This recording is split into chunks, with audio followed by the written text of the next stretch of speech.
Aujourd'hui, je voudrais vous parler d'une caractéristique en ce qui me concerne, par rapport à la dyslexie toujours.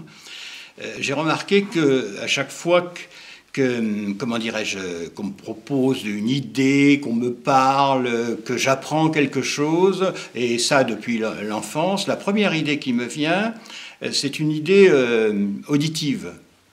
C'est-à-dire que, par exemple, bon, je m'appelle Pascal Perra, quelqu'un me dirait bonjour, je m'appelle Perra, tout de suite me vient à l'idée Perra des champs, Perra opéra, etc. Vous voyez, il y a un détournement, ce qui m'a toujours empêché de me concentrer. Par exemple, le président Hollande, tout de suite, Hollande Rover, vous voyez, le fromage et autres. Donc, notre esprit se disperse. Alors, moi, j'en ai fait une capacité, c'est-à-dire que j'ai transformé ça, mais j'ai mis du temps. Au début, évidemment, ça a vraiment... ça m'a empêché d'apprendre, puisque je ne pouvais pas me concentrer. Chaque sonorité m'envoyait ailleurs que le concept qu'on voulait me passer, par exemple. Mais je me souviens, vous voyez, j'en ai fait une profession, c'est-à-dire que je connais aucune règle de grammaire, mais dès qu'une phrase est mal construite, je l'entends. Exemple concret par rapport à cette première idée qui vient et qui est une idée auditive, je me souviens, un jour, je vais travailler pour... avant, il y avait la fête du livre, il y a toujours la fête du livre d'ailleurs, et la fête du livre s'appelait La Fureur de lire.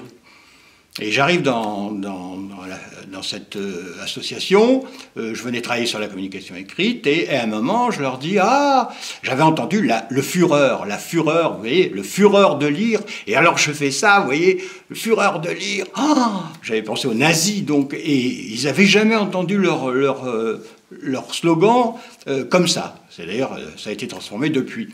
Et voilà. Et ça, petit à petit, moi, j'en ai fait plutôt qu'un défaut, j'en ai fait une capacité. Je me souviens aussi d'un autre exemple. Par exemple, la Lozère avait mis à chaque entrée du département ou de la région, je ne m'en souviens plus, la Lozère, c'est vert, parce que c'est une région très verte. Mais on entend aussi sévère. Vous voyez, moi, je l'ai entendu tout de suite.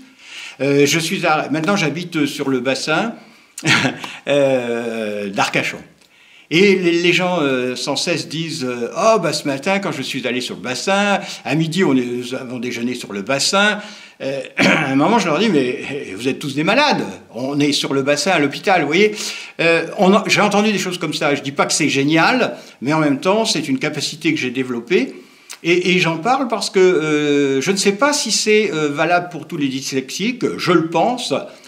Encore que ce soit pas loin de l'autisme, hein, ce genre de capacité. Hein.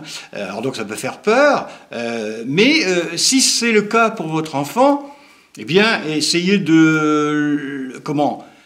d'enrichir, de développer cette capacité, puisque, vous voyez, moi j'en ai fait un métier, j'ai une oreille, si je puis dire, spécifique, et grâce à cette dyslexie, donc de cet handicap, on peut parfois faire une capacité.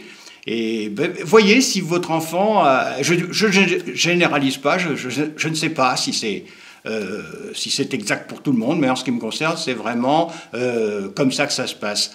Dès que l'on se présente, qu'on parle de quelque chose, tous les mots m'amènent des idées auditives. Voilà, j'ai toujours, comme vous le remarquez, des vidéos pourries, mais mon but n'est pas d'être esthétique, mais de vous partager, parce que j'ai beaucoup souffert de la dyslexie, partager tout ce que je peux amener à ceux qui ont des enfants dyslexiques et aux dyslexiques. À bientôt!